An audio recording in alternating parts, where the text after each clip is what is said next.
ED भेज सकती है केजरीवाल को दूसरा समन। केजरीवाल को लगा ईडी के सवालों से डर। ईडी के पास है पुख्ता सबूत। केजरीवाल ने पूछा, मुझे गवाह मान रहे हैं या संदिग्ध।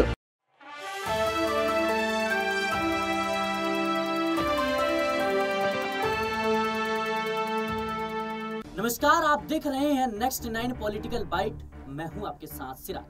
दिल्ली के मुख्यमंत्री अरविंद केजरीवाल ने अब बड़ा बयान दिया है। बता दें कि जब अरविंद केजरीवाल को ईडी ने नोटिस भेजा पेशी होने के लिए, तब सियासी घमासान चरम सीमा पे थी। बयानबाजी भी शुरू हो चुकी थी। आशंका यही जताई जा रही थी अरविंद केजरीवाल गिरफ्तार हो सकते हैं। लेकिन आज जिस तरीके से सुबह अरविंद केजरीवाल ने ईडी को मेल के जरिए जवाब दिया, वो कहीं ना कहीं अब सवाल खड़े करता है। बता दें कि अरविंद केजरीवाल ने ईडी के पेशी होने से साफ मना कर दिया। बता दें कि अब वो मध्य प्रदेश चुनावी रैली सभा को संबोधित करने के लिए पहुंच चुके हैं। लेकिन सवाल ये खड़ा होता है कि किस तरीके से ईडी को जो है उन्होंने फटकार लगाई और कहीं ना कहीं ईडी को एक आईना दिखाया। उन्होंने साफ तौर पे कह दिया कि ईडी जो है वो बीजेपी के कहने पर मेरे को नोटिस थमाई है और इस नोटिस को उसको वापस लेना पड़ेगा, उसको वापस लेना चाहिए। और साथ ही उन्होंने कहा कि बीजेपी ये देखते हुए रणनीति चल रही है किस तरीके से देश में 5 राज्यों में विधानसभा चुनाव है,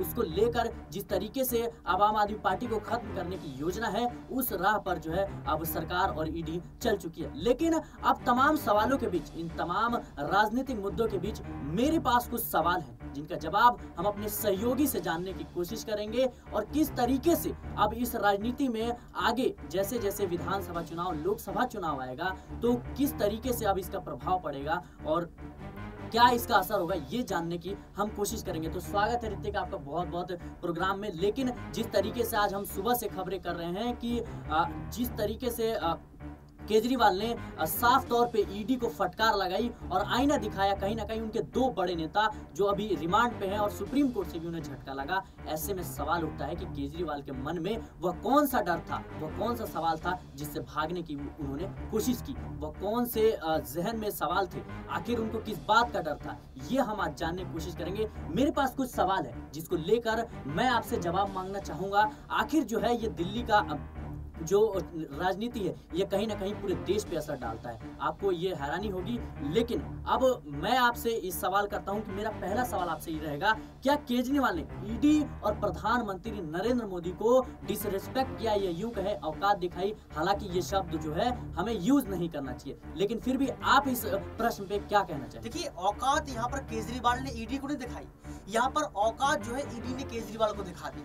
यहाँ पर ईडी ने साफ तौर पर 2 नवंबर का समय दिया था। आप पहले भी प्रेस कॉन्फ्रेंस कर सकते थे, आप पहले भी बातचीत कर सकते थे, आप पहले जो है यहाँ पर भाजपा सरकार को चुनौती दे सकते थे। लेकिन आपने 2 नवंबर के दिन सुबह आखिर ऐसा क्यों जो है यहाँ पर कह दिया कि वो ईडी के सवालों का जवाब नहीं देंगे? आखिर क्यों अरविंद केजरीवाल ने ऐसा कह दिया कि आप मुझे किस आधार पर बुला रहे हैं? मैं संदिग्ध हूँ या मैं गवाह हूँ या मैं दिल्ली के मुख्यमंत्री के तौर पर आपके सामने आऊँ? ये बातें जो है अरविंद केजरीवाल के मुंह से सुबह नहीं देती हैं। यानी कि आप समझ सकते हैं यहाँ पर कि अरविंद केजरीवाल ने जो है यहाँ पर ईडी की औकात नहीं दिलाई। ईडी ने अरविंद केजरीवाल की औकात दिला दी कि भाई साहब, आपको डरना पड़ेगा, आपको सवालों के जवाब देना पड़ेगा, आप आज नहीं तो कल आएंगे। मनीष सिसोदिया के साथ क्या हुआ? अरविंद केजरीवाल को आज समझ में नहीं आ रहा है कि सुप्रीम कोर्ट ने यहाँ पर लताड़ लगा दी। यहाँ पर आपके ही नेता के, आपके ईमानदार नेता के, बहुत ईमानदार नेता के, शिक्षा मंत्री के, जिन्होंने दिल्ली के छात्रों को शिक्षा प्रदान करने का काम किया, उनको उनकी याचिका को खारिज कर दिया। वो आज भी जो है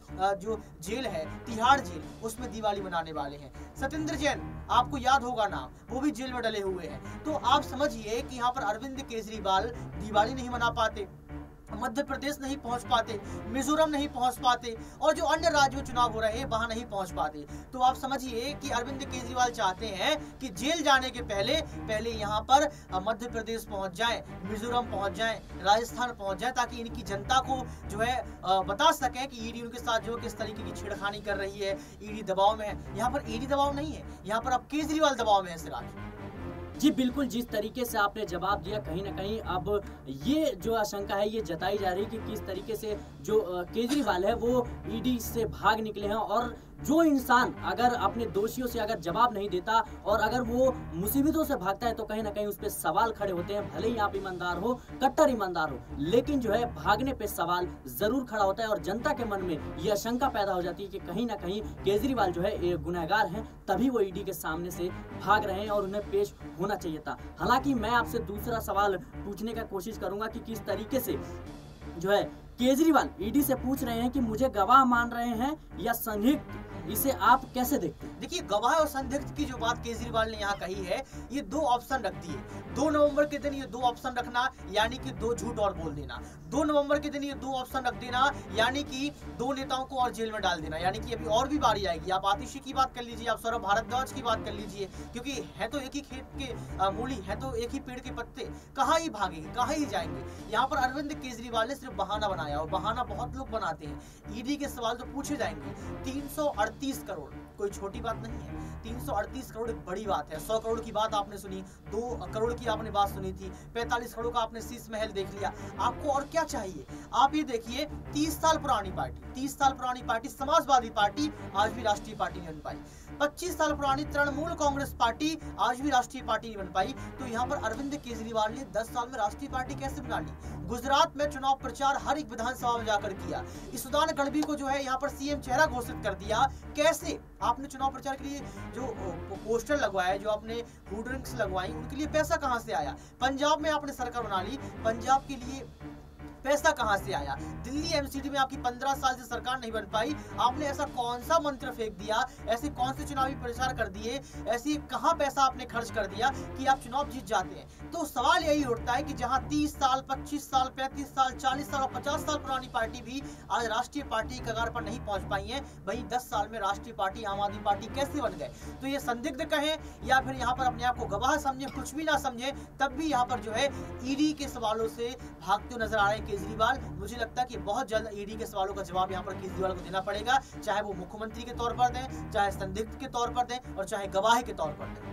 लेकिन एक सवाल मेरा रहेगा आपसे कि जिस तरीके से आपने बोला कि जो केजरीवाल हैं वो कहीं ना कहीं कैसे सरकार बनाते हैं, ऐसे में देखा जाए तो पूरे देश में अभी ज्यादातर भाजपा की सरकार है और केंद्र में भी सरकार है, तो भाजपा पे भी आशंका उठ सकती है। भाजपा पर क्या आशंका उठेगी यहाँ पर? अगर अन्य राज्यों में उनकी सरकार है, केंद्र में उनकी सरकार, जनता ने चुना है, आपने चुना है, हम सभी ने चुना है, तो इस पे क्या आशंका आप जता सकते हैं? आप बताइए, भाजपा पार्टी कोई ऐसा नेता है जिसका घोटाला अभी तक पकड़ा गया हो? ईडी सीबीआई का भाजपा के नेता के पास पहुंचेगी? आपको लगता है? क्यों? क्योंकि भाजपा के नेता दूध के धुले हुए हैं। ये तमाम पार्टी कह रही है, भाजपा पार्टी के नेता कह रहे हैं। संबित पात्रा इतने बड़े प्रवक्ता है, महान प्रवक्ता है, वो ये बात कह रहे हैं। संबित पात्रा की बातों पर तो आपको विश्वास होगा ना सराज? यहाँ पर जी देखिए, राजनीतिक दौर चल रहा है और हमें जो है एज अ पत्रकार किसी के बातों पे जो है विश्वास नहीं करना चाहिए। लेकिन मेरा तीसरा सवाल है, केजरीवाल के खिलाफ भाजपा का राजघाट पर विरोध प्रदर्शन करना जारी है। आपको लगता नहीं कि भाजपा ही सब कुछ खेल कर रही है? भाजपा सरकार दूध की धुली हुई है, बार बार मैं कह रहा हूँ। और भाजपा सरकार अगर यहाँ पर राजघाट पर प्रोटेस्ट कर रही है तो ये बता रही है कि केजरीवाल जी आज आप राजघाट क्यों नहीं पहुंचे? अरे केजरीवाल जी राजघाट आते, दर्शन करते और फिर जाते ईडी के दफ्तर पे, मंदिर जाते। लेकिन आप समझिए, भाजपा पार्टी के नेता ये बता रहे हैं कि हम कितने दूध के धुले हुए हैं, हम कितने ईमानदार हैं कि यहाँ पर चुनाव प्रचार जो आप जा रहे हैं उसको हम रोकते हैं, यानी कि हम यहाँ पर आपकी बेईमानी सामने लेकर आएंगे। आप देखिए कि वो राजघाट पहुंच जाते हैं लेकिन केजरीवाल राजघाट नहीं पहुंचते हैं, तो ये आप समझ सकते हैं। और जो आप पर्चे दिखा रहे हैं ना, ये पर्चे हमारे पास भी है। कितने पर्चे आप देखेंगे? आपके पास तो हजारों पर्चे हैं, हमारे पास एक पर्चा है। इस पर्चे में बताएंगे आपको कि अरविंद केजरीवाल क्या गलती कर रहे हैं। अरविंद केजरीवाल वही गलती कर रहे हैं जो महाराष्ट्र के पूर्व गृह मंत्री अनिल देशमुख ने की थी। यहाँ पर आपको बता दें कि नवाब मलिक ने की थी, यहाँ पर संजय राउत ने की थी। आप तो सारे नेताओं के नाम भी नहीं जानते होंगे सराज, आपको पता है नेताओं के नाम? हम बता देते हैं आपको, बार बार बता देते हैं कि ये ऐसे नेता हैं जिनसे ईडी ने पूछताछ के लिए जो है समन भेजा, ईडी ने बार बार चुनौती दी, लेकिन भाई साहब नहीं पहुंचे। क्यों नहीं पहुंचे? क्योंकि डर था। और फिर बाद में क्या खेल हुआ वो आपने देखा। ये तीनों के तीनों नेता जेल में पहुंचे, सवालों के जवाब भी देने पड़े और बहुत किरकिरी हुई, छवि भी खराब हो गई। तो मुझे लगता है कि यहाँ पर अरविंद केजरीवाल का भी यही हाल होने वाला है जो अनिल देशमुख का हुआ था, जो नवाब मलिक का हुआ था, जो संजय राउत का हुआ था। ईडी बुलाती रही, भाई साहब मना करती रही। तो अब मुझे लगता है कि जो राजघाट पे प्रोटेस्ट चल रहा है ना भाई साहब, वहां पर अरविंद केजरीवाल पहुंचेंगे, दर्शन करेंगे और फिर ईडी के दफ्तर पर जाएंगे। आपको और भी बता देते हैं यहाँ पर कि जो आप सबूतों की बात करें, आप तमाम सबूत लेके यहाँ पर खड़े, दर्शकों को दिखा भी सकते हैं, आपके पास एक पूरा पेड़ है जिसमें बहुत सबूत आप लेकर खड़े हैं। 4 सीट में अरविंद केजरीवाल का 2 जगह नाम है, लेकिन इसको स्वीकार नहीं करेंगे। क्यों? क्योंकि दूध के धुलवे अरविंद केजरीवाल है। अरविंद केजरीवाल 1947 के बाद सबसे ईमानदार पार्टी है। अरविंद केजरीवाल पंजाब में सरकार बना ली है। अरविंद केजरीवाल शर्ट के अलावा कभी कुर्ता नहीं पहनते, आप समझिए ना।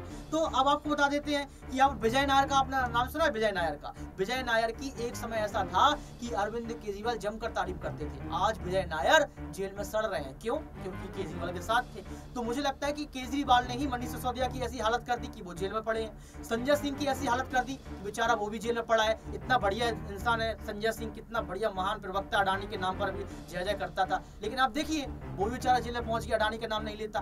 क्योंकि अडानी का नाम केजरीवाल ने कहा होगा कि लीजिए अडानी का नाम लेना पड़ेगा आपको सांसद बना दिया, तो बेचारा वो जेल में पहुंच गया। अब आपको बता देते हैं, आपको नाम और भी गिना देते हैं। सत्येंद्र जैन कितना बढ़िया इंसान था, बहुत अच्छा, दिल्ली से निकलता था, हवा चलने लगती थी। आज जेल में हवा नहीं चल पा रही, आज बेचारा को वो ऑक्सीजन वाली मशीन लगानी पड़ रही है। तो आप समझिए कि अरविंद केजरीवाल भी अब ऑक्सीजन की मशीन लगाएंगे नाक में बैठ के, क्योंकि ईडी से जो भागा बाद में उसका खेल हुआ।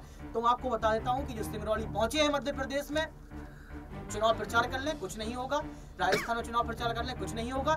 जब तक ईडी के प्रचार में नहीं पहुंचेंगे तब तक इनकी जो है जय जयकार हो ही नहीं सकती। और मेरा अगला सवाल रहेगा, जिस तरीके से आप जवाब दे रहे हैं, हालांकि मेरा अगला सवाल रहेगा, बीजेपी जो है बोल रही है यह कट्टर ईमानदार नेता नहीं, कट्टर बेईमान है, फिर किस आधार पर केजरीवाल अपने आप को ईमानदार? ये तो मैं बता रहा हूँ कि बीजेपी तो ये बोल रही, संबित पात्रा ये बोल रहे हैं। संबित पात्रा जैसे महान प्रवक्ता तो आपने देखे नहीं होंगे, और भी प्रवक्ता है जो यही बात बोल रहे हैं। तो आप समझिए कि यहाँ पर जो ईमानदार पार्टी गुणगान कर रही है, ये गुणगान गलत है। यहाँ पर अरविंद केजरीवाल को इस बात को स्वीकार करनी चाहिए कि वह गलत है, थे और रहेंगे, क्योंकि आपने करोड़ों का घोटाला कर दिया और दिल्ली को शराब की नगरी बना दिया। जी बिल्कुल, आपके बातों में मैं कुछ ऐड करना चाहूंगा कि अगर ईडी की ये कार्रवाई है, अगर पूरी तरीके से सही है, फिर भाजपा के कुछ नेताओं को कैसे पता चल जाता है कि अब इनको नोटिस मिलेगा, अब इनकी गिरफ्तारी होगी, अब ये अच्छा, मनोज तिवारी ने कब कहा था? आप मनोज तिवारी का जिक्र कर रहे होंगे। मनोज तिवारी ने कब कहा था कि गिरफ्तार हो जाएंगे? या तो आतिशी कह रही है कि 2 नवंबर को अरविंद केजरीवाल को गिरफ्तार कर लिया जाएगा, या तो सौरभ भारद्वाज कह रहे हैं कि 2 नवंबर को गिरफ्तार कर लिया जाएगा। संजय सिंह खुद कहते कहते चलेगा कि अब हमारी बारी है, हमारी बारी है। तो ये कहता कौन है? आप कैसे कह सकते हैं? पता चल देश में जिस तरह का माहौल बना रखा है भाजपा ने खास तौर पे, तो इसको देख के तो अंदाजा लगाया जा सकता है कि गिरफ्तारी हो सकती है। कौन सा माहौल भैया? इतना बढ़िया तो हिंदू जाग गया है, मुस्लिम जो है मस्जिद के बाहर मजार पड़ रहा है, अंदर भी पड़ रहा है, बाहर भी पड़ रहा है, हर जगह। क्या माहौल गंदा हुआ है? इतना अच्छा माहौल हो गया, बताओ आपको क्या गंदा लगता है माहौल? इतना बढ़िया माहौल आप देख रहे हैं। तो भाजपा के हेमंत बिश्व शर्मा के बारे में आपका क्या ख्याल है? भाजपा के हेमंत बिश्व शर्मा मुख्यमंत्री हैं, अब क्या चाहिए आपको? और कांग्रेस में थे अजीत पवार के बारे में आपका क्या ख्याल है, जिसके बारे में देवेंद्र फडणवीस कह रहे थे कि चक्की? आपका सिर्फ 2 ही नाम है, तीसरा नाम बताएंगे आप? भैया ने अगर गलती की भी होगी तो माफी मांग ली, भाजपा में आ गए। अरविंद केजरीवाल माफी मांग ले, भाजपा में आ जाए, सब ठीक है, क्या दिक्कत है आपको? तो मतलब भाजपा का वॉशिंग मशीन जो है बिल्कुल अपने राह। भाजपा कोई वॉशिंग मशीन नहीं है, भाजपा एक पाठशाला है। भाजपा में आप जाएंगे, वहाँ पर शिक्षा लेंगे, तो हो सकता है कि आप एक चरित्रवान व्यक्ति बन जाए, हो सकता है कि आप बहुत वहाँ पर पढ़ लिख जाएं, आप अच्छी राजनीति सीख जाएं। आपने चरित्र की बात करी, फिर रमेश बिधूड़ी के बारे में आपका क्या ख्याल है, जो भरे संसद में रमेश बिधूड़ी ने टिट फॉर टैट किया? आप ये देखिए,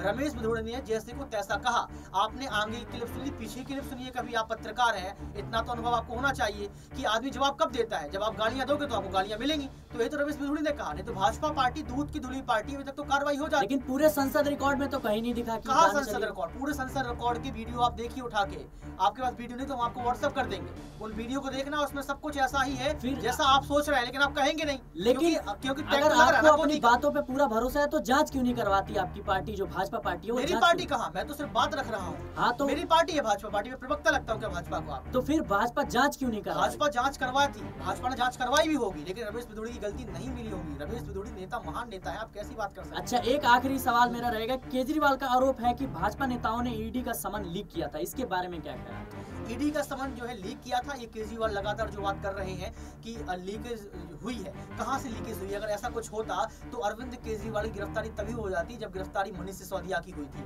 अरविंद केजरीवाल की गिरफ्तारी तभी हो जाती जब संजय सिंह को जो है बुलाया गया था। और आज भी अगर अरविंद केजरीवाल मध्य प्रदेश ना पहुंच के अगर ईडी के पास पहुंच जाते तब भी छवि बच जाती। अगर अरविंद केजरीवाल सीना ठोक के जाते कि यहाँ पर उन्होंने कोई गलती नहीं की, तो आप समझ सकते हैं कि अरविंद केजरीवाल को दिल्ली की जनता नहीं, पूरे देश की जनता प्यार देती कि नहीं, आप महान है, लेकिन कहीं ना कहीं वो ईडी के सवालों से भागे हैं, ये जग जाहिर है। अगर ईडी, आपका कहना है कि ये सवालों से भागे हैं, अगर ईडी दूसरा समन जारी करती है तो ऐसे में केजरीवाल को जो है कैसे अपने आप को बचा पाएंगे? ईडी दूसरा समन भी जारी करेगी, तीसरा भी करेगी, पांचवा भी करेगी, जितने समन जारी करने पड़ेंगे उतने समन जारी करेगी, लेकिन ये तय मानो कि अरविंद केजरीवाल को यहाँ पर ईडी के सवालों का जवाब देना पड़ेगा, जांच में बैठना पड़ेगा।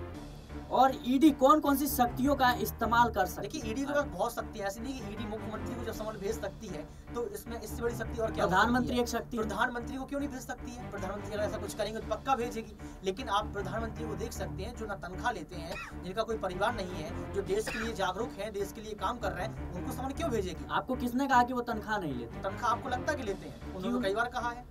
उनके कहने से क्या होता है? आपने देखा है, कोई भी संवैधानिक चेक किया है, कोई आपने उनका अकाउंट चेक किया है? कोई भी आपने अकाउंट चेक किया? मैं आपसे पूछ रहा हूँ। जी देखिए, एज अ तो मुंह पत्रकार से बोला, वो तो ऐसा मुंह से बोल पत्रकार रहे हैं, प्रधानमंत्री की बात पर भरोसा नहीं है, वो तो मुंह से बोल रहे हैं। प्रधानमंत्री तो 14 लाख की बात भी कही थी, वो कहा। तो आपको मिले लोगों को 14 लाख नहीं मिले? आपको मिले क्या? आप वो मेल डाल दीजिए प्रधानमंत्री को, 14 लाख रुपए नहीं मिले तो उनको जवाब दे देंगे। लेकिन मुझे इतना पता है कि देश के प्रधानमंत्री अपनी सैलरी नहीं लेते हैं, उन्होंने खुद बोला है।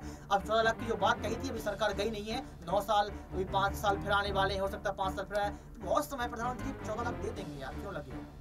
तो चलिए, आपका बहुत बहुत शुक्रिया आज के डिबेट में शामिल होने के लिए। लेकिन दर्शकों आपको बता दें कि जिस तरीके से अब केजरीवाल ने जो है ईडी के समन को खारिज कर दिया है और उन्होंने साफ भाजपा पे तीखा हमला बोला है, कहीं ना कहीं लेकर अब इसको सियासत जो है देश में गरमा चुकी है और सवाल जो है अब इंडिया गठबंधन पे भी उठ रहे हैं, क्योंकि किसी भी पार्टी और किसी भी दल का नेता, अगर एक भी नेता गिरफ्तार होता है या किसी करप्शन में पाया जाता है तो पूरे पार्टी और पूरे संगठन और गठबंधन पे भी सवाल उठने लगते हैं। ऐसे में अब 2024 लोकसभा चुनाव का भविष्य क्या होगा, ये आने वाला वक्त बताएगा। और आम आदमी पार्टी एक कट्टर ईमानदार का दावा करती है, अब उसका भविष्य क्या होगा? क्या यहाँ से आम आदमी पार्टी का भविष्य जो है अंधकार में जाएगा, या फिर जो है उसको इसका फायदा मिलेगा और जनता जो है विधानसभा में उनको वोट करेगी? खैर, अब ईडी के आगे क्या कार्रवाई होती है, किस तरीके से अब देश की राजनीति अब अलग मोड़ ले चुकी है और जैसे जैसे चुनाव नजदीक आते हैं वैसे वैसे अब देश की राजनीति अपनी चरम सीमा पर पहुंच चुकी है। आरोप प्रत्यारोप जो है वो एक चरम सीमा पर है और ईडी अब क्या करती है केजरीवाल के खिलाफ, क्योंकि आसान नहीं होता किसी भी सरकारी एजेंसियों के खिलाफ इस तरह की बयानबाजी और खास तौर पे उनकी जो बुलावा है उसको खारिज करना। कहीं ना कहीं हम ये मानते हैं कि केजरीवाल की जवाबदेही बनती है। अगर वो बेगुनाह है तो उनको जवाब देनी चाहिए, उनको ये नहीं बोलना चाहिए। उनके 2 बड़े नेता जो है अभी रिमांड पर हैं और सुप्रीम कोर्ट से उन्हें एक बड़ा झटका मिला है। फिलहाल आज के डिबेट में इतना ही। आप देखते रहिए नेक्स्ट 9 पॉलिटिकल बाइट।